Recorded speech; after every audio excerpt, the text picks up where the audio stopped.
सबैलाई ह्याप्पी हामी good Friday भन्न चाहन्छौँ है बाबाको तर्फबाट।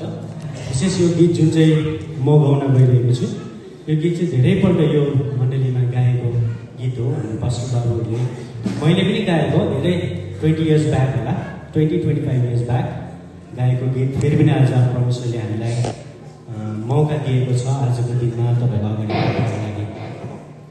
र यसको लागि म परमेश्वरलाई सर्वप्रथम धन्यवाद दिन चाहन्छु। उहाँले फेरि पनि यो अवसर हामीलाई दिनुभयो, मलाई दिनुभयो।